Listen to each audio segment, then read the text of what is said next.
Welcome to Two Guys in a Podcast. I'm Tom, and today I'm joined by a friend and a fellow YouTuber. Hi, my name is Mikael. Mikael Jobert. He has a YouTube channel, MJ's Adventures. Then we're going to have a conversation today about the channel and some things and just current events and things like that. We're going to have a good time. So stand by while we get after it. Shut up and sit down. All right, we're back. So, Mikael Jobert, good friend of mine. We've known each other for 7 years. 7 roughly. years, yeah. Yep. Roughly 7 years. We worked together for 6 of those. We're going to talk a little bit about Mikael Jobert and his YouTube channel right here, MJ Adventures. Give it a shout out, give it a go look, subscribe. Tell us a little brief explanation of the channel, and then we'll get into a little bit of your history. So the channel that I created in 2016 just kind of started because I was kind of looking at some trip that I wanted to go out west and couldn't find really what I wanted. Something that had a little bit of more details, a lot of very small little videos, and I wanted to do a special trail that I wanted to do out west in Colorado, and I couldn't find anything. So I'm like, you know what? When I'm out there, I'm just gonna film it and put it out there for other people to see. And basically that's how it started. There you go. So you found a need. I found a little niche like, hey, no one has a full video of this trail. I'd like to see it. Yeah, it was a need because I didn't, I just bought a vehicle. It was a brand new car, and I was like, do I want to get myself in just reading the information online and just say, yeah, it should be okay. I kind of wanted to see what I was doing, and have a little bit of a feel good. Yeah. And everything I was seeing was the hard part. And I'm thinking, is that it? Is it going to be like this for 2.5 hours? Or is it going to be just once in a while? So I wanted to see a full view video. Nice. So you did it. Yeah, I did it. Turned out to be okay. Video was, not too par for my level now, but yeah, but it was your first one. It was the first one, and turned out that first one is my most popular video I have on my channel. There you go. That's good. So and that was the birth of MJ's Adventures. That's what it was. Yeah. So for a little bit of background, I sense an accent. No. First of all, a little bit, little bit of accent. Where are you from? So I'm from France. France. Yep. That's a country in Europe. Yeah. For some of you millennials that don't know that. Yeah, but it's pretty famous. Yeah. It's got a few things going. Yeah, we have a little bit of history there. We have a little tower that everybody seems to know. What's interesting too about this, we've had this conversation many times, right? Mm-hmm. Your parents still live there, and they live in a house. Yeah. That has a doorway. Correct. Yeah. And above the doorway is a stone with a date carved in it. Yes. You caught me right there. It's around 1620 or 1617. I would have to look at the camera, look at the picture, and technically I was supposed to be there this week, so I could have took a new picture, But yeah, you were supposed to be there like Friday, right? Actually, I'm supposed to be in Marseille today. Yeah, you were supposed to leave. Well, today's Saturday, so yesterday you were supposed to leave. Probably advisable not to go. What was your whole trip going to be? Just out of curiosity. So we were going to arrive in Paris, I guess this morning, and then take a train to Marseille, and we were going to catch a boat. That cruise thing. A cruise? Yeah. To where? Cruise. Well, we were going Mediterranean, right? Yeah, Mediterranean. We were going to spend 2 days in Spain, and then 4 days in Italy. Italy. Yeah. Yeah, that's not happening. No. So you kind of had the trifecta going there. Yeah. You had Italy, cruise, and elderly. Your parents, right? Yes. So probably a good idea, not to go ahead with that vacation. It actually wasn't your choice. I kind of shut the border. Yeah, and the problem was we spent a lot of money on all the trip, and for us to get that money back, we had to wait until pretty much when it was canceled. Last minute, yeah, you had to wait. So last minute. So actually today is Saturday.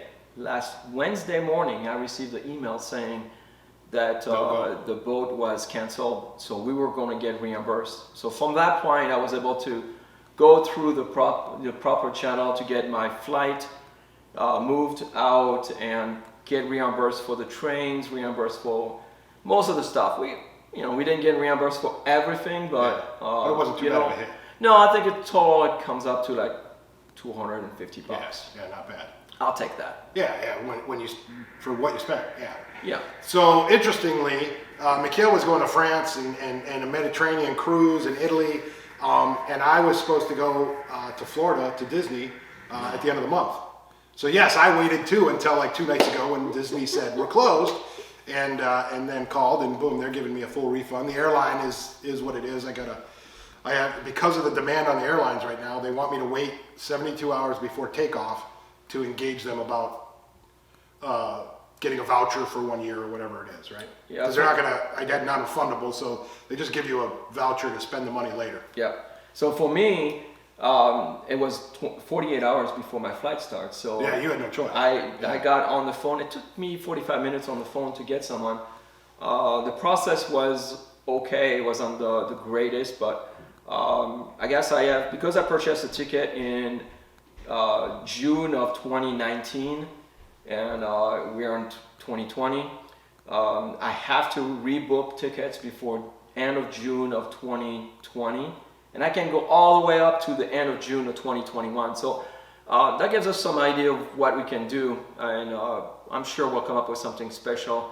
I'm trying to figure out if I want to go back in France and visit my family, or find another trip somewhere else that make more sense. But right now everything is going to be on hold until we know a little bit what's going on. So we can figure out what's going on here. That's the same thing with our vacation.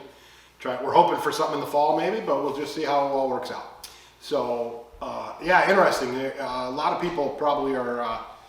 I did an informal poll on Facebook. Oh, you And did? I did, well, it wasn't really a poll. I just made a post. Who's canceling vacations because of the health issue? I think I answered that. Yeah, you did. You were the first one. So, but about half are canceling vacations and half are saying the heck with it, we're still going. So, interesting. I think some people's hands are going to be forced, like mine when Disney said we're closed, so you can't come. Yeah, it'll be interesting to see how this all shakes out, but let's just hope for the best. So, okay, so we've had also a lot of discussions about the old country, right? Yeah. I think it was your father's property or your grandfather's property or uncle's or somebody. You found a bridge. Yeah. What was that about? So in the late 80s, even maybe in the 70s, late 70s, early 80s, I think. I would have to talk to my parents about it, but they knew about a bridge that was out there in the property my grandfather had, and it was a Roman bridge. And turned out that we were always going in the same area. We saw a bunch of stones that were crossing the river. And then when the river kind of dried out for a very hard Like a summer, drought. that's when some people realized that this was more than just stones put together. It was actually a road. Man-made, right? Man-made, and turned out to be a Roman road. Roman bridge Yeah. on their property. Yeah. So that blows my mind because that's old school right there, right? Yeah. The United States has been around, Quite a long time. long time. Not that long. We're babies compared to Europe, right? So that always interested me. We've had many discussions about that and just about the history of things that Europe has seen and been through, and France specifically. So what brought you to what brought you to the United States? So I came in 1991. I was in France. I was in college at the time. My parents kind of gave me a choice. I was trying to plan a trip to go to Iceland, and my parents said, you know what, maybe it would be a smart thing to get your schooling a little bit better, learn English properly. Why don't you take a year off of college and go to United States for a year? You came to the United States to learn English? Yeah, I know. Yeah, good luck with that. It worked out. It worked out. Yeah. So You came as an exchange student? Yes, I came in as an exchange student, and I kind of stayed here. I went back to France after my year, kind of met someone here, so I came back, trying to go to college. Didn't really work out that way, but got a job, and 20-some years later, that's where I am, and I'm an American citizen in 2008. 2008, yeah. Dual citizenship, right? France has dual citizenship? They do, yeah. So I have it, but frankly, I'm pretty much American because... Yeah, I mean, you've been here basically since 91. Yes, and my passport in France is no longer valid. A lot of things are. I think it would be a little bit difficult to go back. So. Yeah, he goes back. You can go back on trips now, and people look at you like an outsider, right? Like you grew up there though, but I'm a foreigner everywhere I go. Yeah, that's funny. Yeah, I have an American accent when I go to France. I have a French accent when I'm in America. That's funny too. Yeah. You got a thick. He still has a thick accent after all these years. But when he goes back to France, it's like, boy, you've been in America too long. Yeah, it's kind of funny. So good. So so interesting little tidbit. We worked together for 6 years at a company here in Michigan, and during that time, we probably had 25 conversations about the background and history of just some things that he's seen, things he's been to, things your kids have been to, because you've taken your kids back to France. You have kids here in America. Yep, I do. And you've taken them back to France and showed them things. And one of the significant things, maybe a year and a half ago now? Year ago? I don't know. The burning. Oh, you're talking about Notre Dame. Yeah, which is just, I mean, that thing was, how old is that? Well, I think the first chapel started around 1100. So yeah. Like 300 years before our country was even, okay, history books say it was discovered, right, in 1492. Yeah. There were people here, but I don't know how we discovered it, right? But yeah, when there was already people here. But anyway, I think the Vikings were here before that. Probably, yeah. So just old school history is awesome. You can get lost in history. Yeah.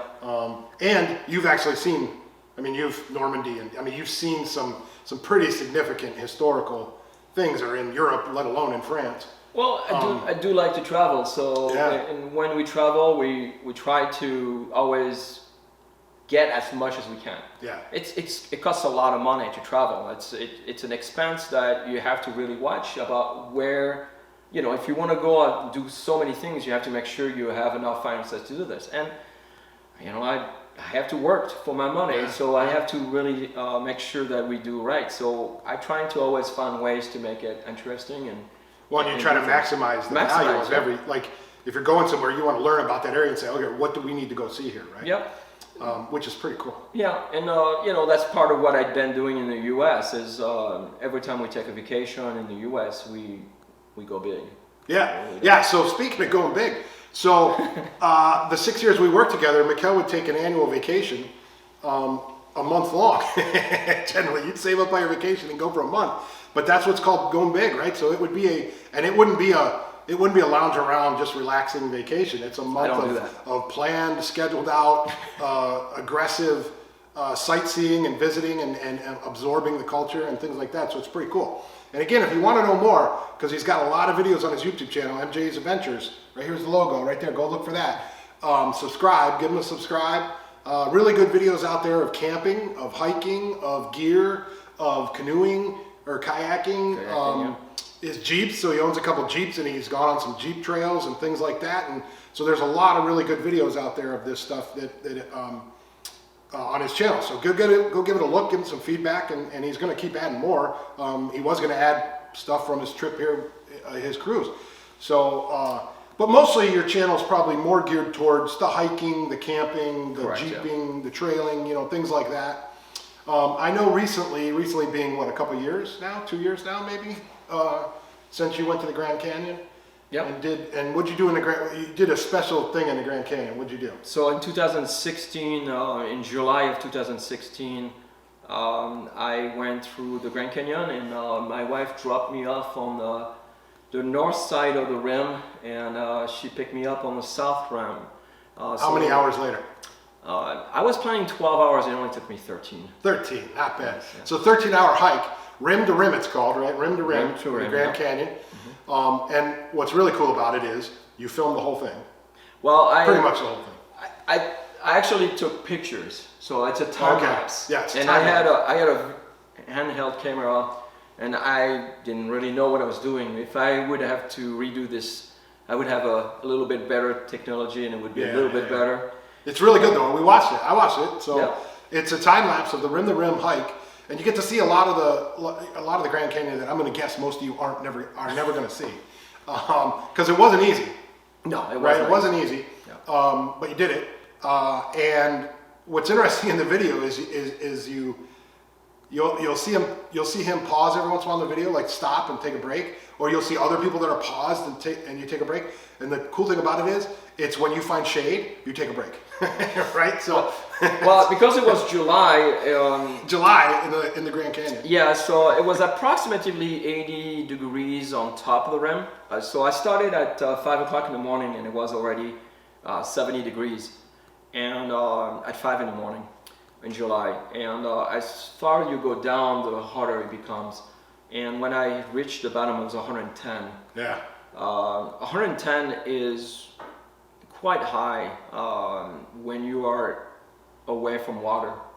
So when I arrived at one of the campsite, one of the ranger was in the area and basically asked me what I was doing, and wasn't too happy about my idea of doing the rim to rim in July at this temperature. So she kind of strongly advised me to find water and dunk my body into the water to cool my body temperature. Very good advice.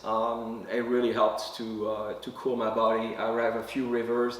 I did it the first few times thinking I was like, doing something that wasn't necessary, but really quickly realized that it was necessary. It helped. It helped. I had a big water tank in my backpack.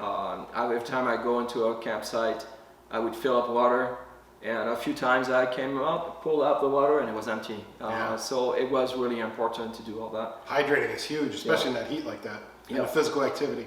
Now keep in mind, you're not like scaling rock, it's a trail, Yeah. but the trail goes like this, back, so I don't know how far from top to bottom it is straight line distance, but that's not what you were doing. No. You literally were zigzagging back and forth like in the old, like if you saw movies or something with the trails where the people would go back and forth on the mountain, that's what you were doing. And interestingly, there is a trail. Yeah. Like you never had to get off a trail. No. You were actually on a manicured. You don't want to. Yeah, you don't want it. Basically a manicured, not a paved path necessarily, but it's not like it's a dirt trail, but people take care of it. The rangers and stuff take care of it. Yeah. It actually is pretty impressive. In the time lapse, if you watch, it's pretty impressive in certain areas where they really have groomed this trail. And part of it's to make sure to keep you on the trail, right? Mm-hmm. Don't venture off the trail. But yeah, there's shots of you getting in the river and dunking your head and relaxing in there and cooling off. And then literally 15 minutes down the trail, you're dry, right? You're drip dried. So surprising, I arrived at the Colorado River. You have a footbridge you can cross around. And my idea was to dunk in the Colorado River. Who else have done that?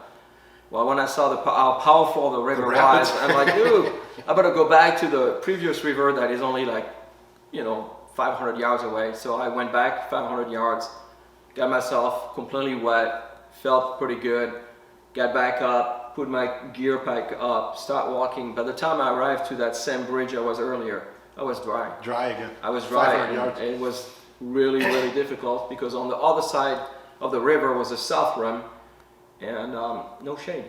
Yeah, no shade on that one. Yeah. If you did, that's where if you did find shade, I'd stop. everyone stops. Yeah. And you take a break and you can meet people and stuff. It's pretty cool. And it wasn't that a massive amount of difference between shade and no shade. The difference were really minimal. Yeah. It's just being out of the sun was Direct really sun. helpful. Yeah. Yeah, so it was a pretty cool accomplishment.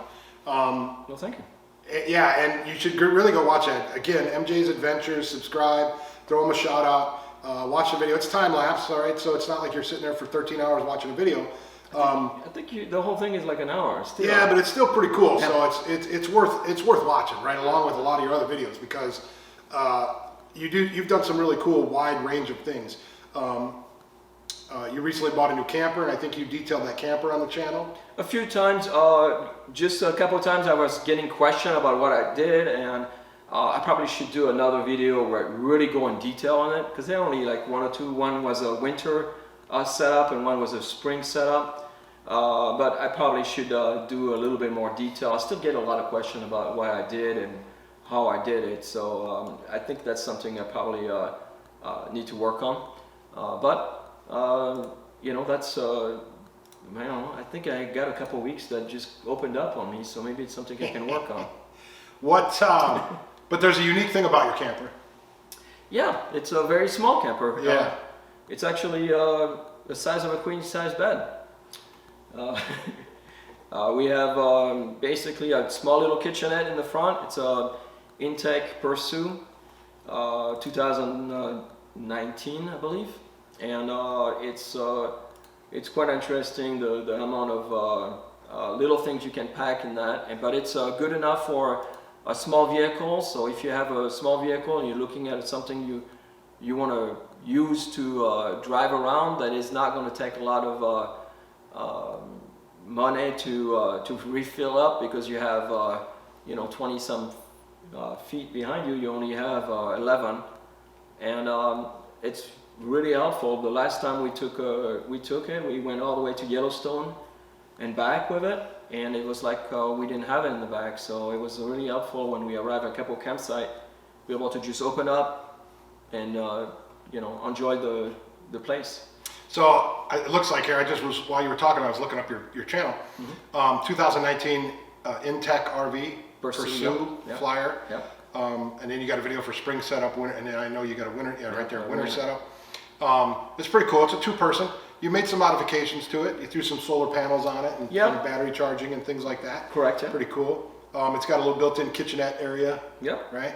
And a little bit of storage too. So it's not a tent. No. I mean, it's a camper. Yep. But you're pretty much laying down in the camper. Yeah. I think you mounted a TV. Yeah, my wife needed something Like VCR TV, in DVD case player. we get stuck. Who uses a VCR? A DVD player. Some people are going to Google that. Like, what the hell's a VCR? Who's this old guy? Yeah. So yeah, my wife wanted to have, in case we get stuck in rain for so long, to have some entertainment. It's not my style of entertainment. It doesn't matter if it rains or not. For Yeah, me. you just like being out in the out, right? Yeah. So tons of videos on the channel. A lot of it is like Rogue River, Gorge Falls, Oregon. I mean, there's all kinds of things on here. You actually also have uniquely gone to the Indianapolis 500 for I don't know how many years in a row. This would be my 7th year. Yeah, 7 years in a row. And you got a video. I see you got a video on there in the garages for 2019 Indy 500. Yep. And in the pits too. Yeah, in the pits and stuff. So it's pretty cool. That's an annual trip you take with a couple friends. Yep. That's pretty cool. So anyway, check out the channel. There's a lot of Jeep trails on there. A lot of GoPro on the roof of a Jeep, going through some pretty cool trails. Hiking, winter, summer, doesn't really matter, right? Kayaking. What river was this you were kayaking down? The Pine River in northern Michigan. Northern Michigan. Very famous river for people that like to canoe. So I once again I saw that we didn't have a lot of video of the whole river. So I understand I'm not going to get millions of views on that. Yeah. But it's the people that want to know are going to go. That's it. It's more about the people who want to travel and may have to drive 6 hours to get there, where they get themselves into it. They don't have to watch the whole thing, but they can go through it and see if it's something to their skill. Yeah, absolutely. Yeah. Redwood National Park, right? Yeah, Redwood was really interesting. Golden Bluffs, Leifer, Ellsworth, Loop. So trail. That's a trail through that's Redwood. Yeah, that's a Redwood trail that my kids and my wife wanted to go. This is where they actually filmed Star Wars. Nice. I don't know. The wood scenes. The wood scenes. Yeah. I'm not sure which movie it is. I'm Could sorry. be several. Yeah. But so that was something my kids wanted to see. So I found where it was. I was able to take a trail, and very difficult to video that type of environment. The trees are so big. It's you can't capture really. I mean, more your eyes are seeing.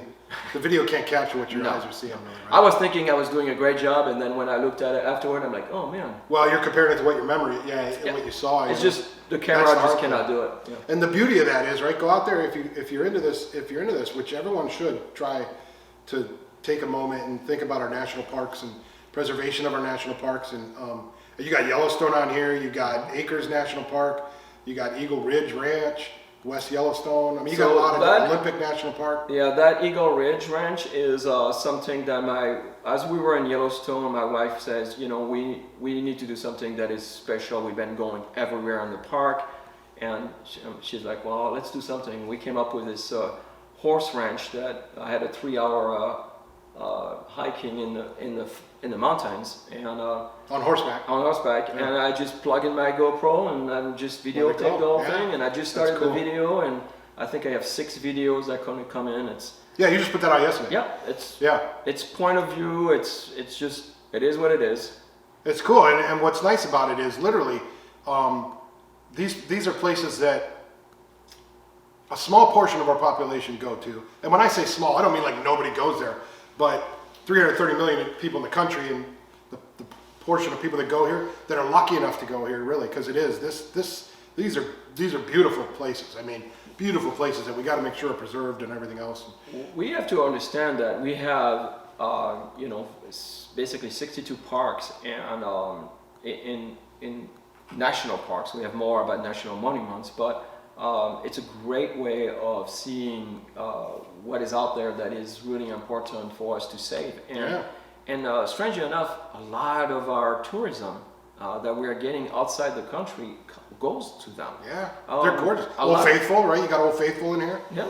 Actually, that's a geyser, right? I have it in 360 degrees, so you Yeah, can actually 360 watch it, or you watch the people that are watching it. Yeah, that's cool. So, yeah. Yeah, That's good. Rogue River, Gorge Falls, Oregon. Yeah.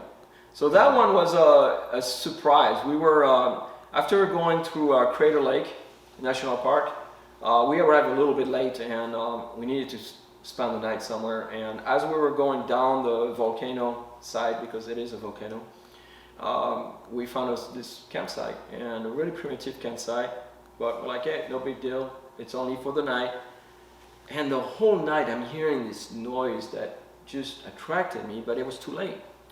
So first thing in the morning, got my coffee going, my kids are still sleeping, and just went for the hike. And there I found this beautiful waterfall and this beautiful little river that come in, and that was the noise I was hearing all night long. The rapids, right? Yeah, I was excited to go see it. That's pretty cool. A little bit of hiking, probably did a few things I probably should not have done, but well, you have I'm some here to tell the experience story. too. Yeah, and you got experience too, so Yep. you're not a complete novice out there hiking around. Because if you do go out there and you don't know what you're doing, be careful, right? Go with someone that does, or really just stick to trails and be careful. But I know Mikael he's pretty extensive hiking and stuff, but even there, he safety first. Right? I do go by myself, do a lot of trails, but I have people that know where I am. Yeah. I have people that know when I'm going to be back, and then from that point they have ways to figure out where I am, and I do not go off trail.